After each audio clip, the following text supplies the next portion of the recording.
Hello everyone, LJ Young back again. That ain't my daddy. How you guys doing today?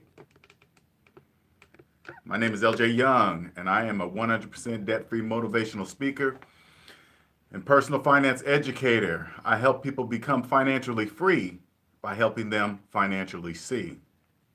And how I do that is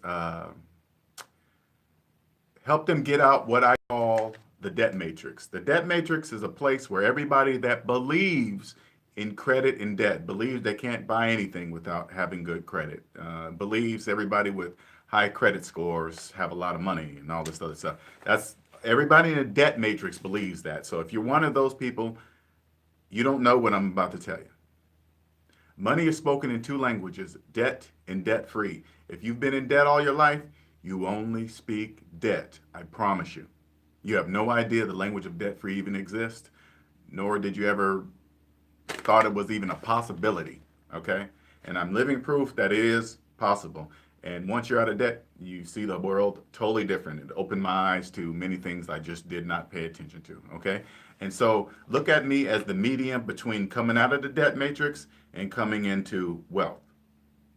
And wealth, true wealth, is owning the time in your life. The more you sell, the less you own. Just remember that. Maybe you'll understand what I'm saying right now, maybe later, or maybe you'll come back to this video. But one day, and I hope to God it makes sense to you one day, but all you got to do is follow the math. And so what I do is point out the glitches in the matrix so you can kind of get an idea of what I mean. So you look at things that don't make financial sense to you, it makes financial sense to the bank. CENTS, sense to the bank. Okay? If you come across something and you think twice, well, that doesn't make sense. That's a glitch. That's to tell you something. You're right. It doesn't make sense. Figure out why it doesn't make sense. Okay? Because I guarantee you, if it don't make sense to you, it makes sense to the bank. All right. This title of this video, First Amendment Audits. So I don't know. I'm 49 years old, okay? And I came across this next generation. They're coming up with these First Amendment audits, okay? And they're actually fascinating. And I'm going to tell you what the tie is between debt and that, okay? Well, anyway, so for those of you that do not follow, all you got to do is type it in YouTube, First Amendment audits. Well, it's this next generation. They're coming up. They go live streaming, and they go to public areas that they can legally film, protected by the First Amendment, the legal right to film and do whatever they need to do as long as they're on public property. Okay? And so as they film, they just God, how do I put this? I want you to understand their purpose. I know it's not going to make sense to you. Get over the point of that's stupid, why they're doing that. Don't get over that point. The point is this, is that they can do it. Okay? And it's illegal. They're protected federally by the law. All right? And I'll give you examples of why this fascinates me because I'm 49 years old now, right?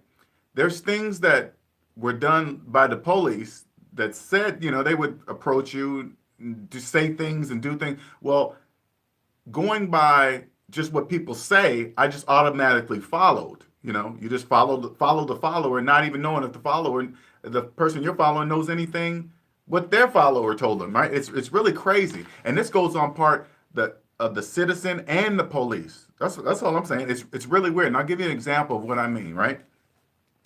So I didn't know that if you're standing on a public sidewalk and the police roll up on you and they say, "Hey, what are you doing? Let me see your ID." Well, they don't have a right. They must suspect you of committing a crime or had committed a crime or going to commit a crime before they can ask you for your ID, right? But the way they say it, you follow people and you just automatically give it to them, right? Because you just follow the people, right? But these guys, and I'll explain to you why it fascinates me, because these guys will come to wherever they're coming, and they're just filming out in public. It doesn't matter, everybody. And there's cameras everywhere, but people get upset when they see a camera in somebody's hand, but not cameras up in the top of buildings, on signs and light poles. Nobody cares about that. But as soon as somebody anyway, they'll come up and say, "Hey, what are you guys doing around here filming?" They're just saying, "We're just filming in public." That's all they're saying, filming in public. Okay, there's some people walking around here saying you're making them uncomfortable. Uncomfortable how? We're filming in public. What do you mean? There's no privacy in public. The law says anything I can see, I can film standing on a public uh, property, right?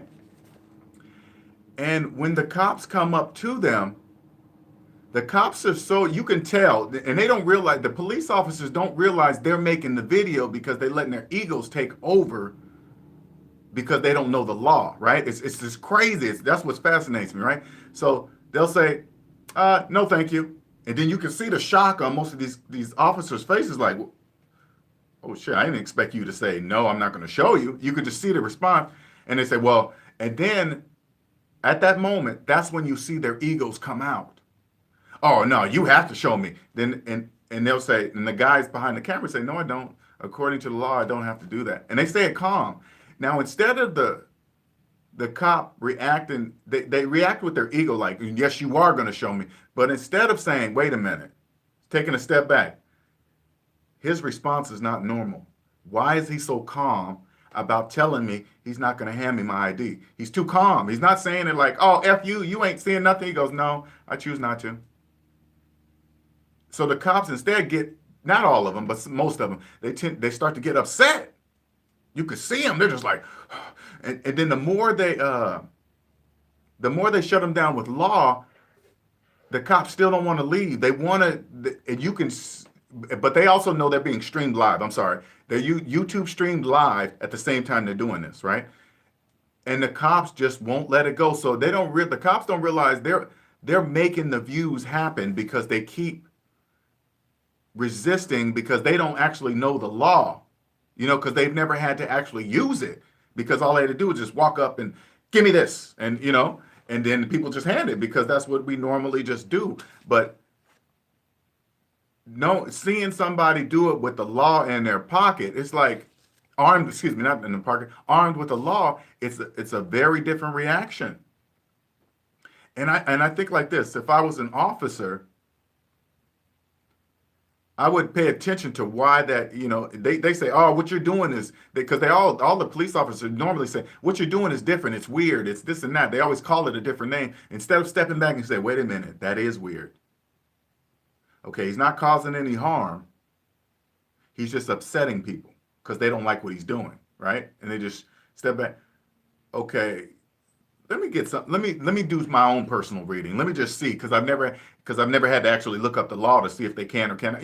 And it's nothing either way. And doing that benefits the police officer and the person doing the First Amendment, because that's all they want. They just want to bring awareness of the laws. They're not doing anything wrong, right? They're just doing something like that the people won't do because they're afraid, because they don't know the law. Okay. But anyway, what they also do is go and film like all public buildings, right? Public post office, detention centers, public areas that are publicly accessed, right? You have the right to go in there and film any area that's public, that says public access. You do, right? And they just go and do it. And say like the post office, they'll be filming outside of the post office on public sidewalks, right? You'll see the employees, besides even security guards, the employees will come out and say, hey, you can't film our building. You can't film. And you can actually see it in their eyes that those employees really believe that building is theirs. You can't do that with our building. You can't do, and then they'll pull out this policy, right? They'll say, hey, the policy says no video cameras, no cell phones, and this and that, and da-da-da. They're just following the follower, right? Not realizing that policy doesn't trump law, federal law. It doesn't trump it. But nobody ever challenges it. Nobody ever questions it, right? So these guys are just doing it, and they're not breaking any laws. They're not doing anything. And you can see the cops' response, and they don't realize the police officers are making their views happen by not stepping back and saying, wait a minute, let me check and see if this is law. This dude is acting different. He's acting too calm. He's not scared when people call the police. Because everybody in their videos, they always threaten, hey, if you don't get out of here, we're going to call the police. You know what the guy said? Okay, good. We'll wait on them. All right, let us know when they get here. I'm not going anywhere. I'll be right over here. And that's all they do. And the people that call the police on the people, they get startled because they don't respond to saying call the police and taking off. They just say, okay, we'll wait. And it sends people into frenzies, right? But all they have to do is say, is this law? Yeah, okay, then I can't do anything about it. All right, cool, you know? But it's just how many things have been actually been, it shocks me because how many things have been getting away with just because we believed it to be true without taking the time to look up if it is true. All right? So let me tell you why I'm talking about this subject at the same time. Because until I was debt free, when I came debt free, it opened my eyes to a lot of things that I did not see when I was in debt. It's the same thing. When you don't know the tax laws, you don't know how money really works, you don't know debt is the one keeping you just what do? Follow the follower. Follow the follower, not even realizing you have no idea the person you're following, you don't know if they know, or they just followed another person that didn't know. And it's clear now in debt, I can clearly see that. So when those guys opened my eyes, I made the association because the people, you see how people associate themselves with the job they have for the government. They really believe they are, because they work for the government, they have some kind of power over other people. And the government's not saying that. The government's saying, hey, there are laws. You got to take the time to understand them, right? The people that work for the government got to take the time to understand the laws that have been put in place, right? They can't be responsible for they're responsible for training them, but if the people that work for them don't take the time to look, that's their problem. That's not the government didn't do that, whatever, right? And so, but you could see how the people just associate themselves with that job, with that government agency. They're just like, hey, I'm this and that and this. And you can tell they all have the same walk too. Like, I work for the government. You better shut up and mind you better do what I say. It's just now that it's being pointed out, I'm looking at that more in the videos. They do have this particular walk. They do have this particular like voice, and it's just the craziest thing. Something I never did really even pay attention to before, but now I pay close attention. And like I said, my point is this: with debt, go up to somebody and ask them if they're a homeowner, right? Like I'll ask them, hey man, are you a homeowner? They'll say yes. I'll say, do you have a mortgage? They'll say yes. I'll say, well, then you're not a homeowner. Do you know how upset they will get at me? Yes, I am. My name is on the deed and this and that. And to me, I literally don't understand why they're getting angry. It doesn't make any sense to me because when you think about it logically, I wanted that house. I didn't have the money. So I went to the bank to ask if I could borrow some money from them. Into the promise, they can hold the title to the house until I pay them their money back. That just seems how it works. That seems logical to me. I don't, but people get upset if you point this out. And it doesn't make, it associates, you see how people put themselves into something like they associate themselves like with credit. If you have a high credit score, you must have money. If you have good credit, you must have good money management skills. And those have nothing to do with each other at all. It's just a belief. Credit is the illusion of ownership. You own nothing, right? It's like when you sign mortgage papers, right? When a person signs mortgage papers, how come they're not scared to sign 30 years of their future earnings away to this entity, to this bank? How come it doesn't scare people? How come it doesn't scare people to sign away 84 months on a car of their future earnings? How come it doesn't scare people? How come it doesn't scare people that if you have student loan debt, if you don't pay that student loan debt off, you will die with it? How come it doesn't scare people to have a debt hanging over their head their entire life? How come? Today, it terrifies me to even think about any kind of debt hanging over my head, especially for years. Oh no. Mm-mm. Nothing is going to own me or own my money, my potential earnings for that long. No way. No way. But how come it doesn't scare people? That's the psychological part of it, right? The earlier First Amendment audits, They don't stop to see why these people are not scared doing what they're doing. Nobody takes the time and steps back and say, wait a minute. These guys are not scared to walk up in here and take pictures. They're not even scared when we say call the police. Why? Because they know they're armed with the law. They do their research where the property lines are. They just don't walk up arbitrarily up to the property and be like, hey, we're just going to start trouble. No, they look up. Where's the property lines? Where's public? Where's private? Where's this and that? And da, da, da, da. Where's the publicly accessed lobbies, parking lots? And that's all they do. And they just walk in there. And guess what? They hook a fish every single time. It's like throwing out some bait. And if you don't know the law, you're going to jump on that hook all the time, every time. And it really it exposes. People don't like to be exposed for things that they do not know when they should embrace that. Like when I know when people hear me talk about money, I know they've never heard it before, so it sounds weird and it sounds crazy talk, right? But if you sit back and say, but his math is right. If his math is right, how come I don't believe him? That's what you got to ask yourself.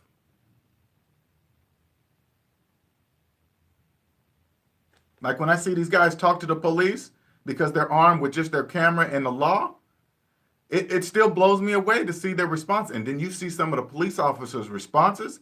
Oh man, it's like they totally forget that, yeah, they do have to abide by the law, the federal law. It makes me want to go look. I mean, when it comes to debt, I really don't have to look because I can see it, right? It just comes to me. But when it comes to this First Amendment audits, it makes me want to go look up just laws just for the hell of it, just to know. So this is how it associates with debt. People associate themselves with their things. Right? And other people in the debt matrix associate other people to having money with their things. So if they see somebody with a nice car, a Corvette or a Bentley, they automatically assume that that person has money. Or if they have a big house, they have money because they wouldn't be able to live in this house. But none of that is true. You can't see true wealth. You know why? Because again, true wealth is owning the time in your life. And when you own the time in your life, you have time to create and draw the money to you. That's why they call it currency. You don't chase money, you draw it to you. It's like when you plug up a lamp in the wall, do you go trying to chase the current to push it up the cord to turn on the light? No, you plug it in, turn the light on, and the light draws the current. Same thing with money, the exact same thing. Once you bring something of value to people, the money comes to you. That's all. You just got to produce something of value. And that's what I do. I help people get out of debt. I help them become financially free by helping them financially see. So I hope you guys could clearly see that association with the First Amendment audits and the debt. It's the psychological association of people and things and money. When you don't have, I'm still confused sometimes, how to word it properly so people understand it. So thank you for watching. I appreciate it, as always. And if you guys want a 15-minute consultation on how to get out of debt, I can be reached at daddyandmydaddy@gmail.com. You can reach me on Facebook at daddyandmydaddy.com, Instagram, daddyandmydaddy.com, and daddyandmydaddy.com. All right. You guys have a wonderful day. Bye.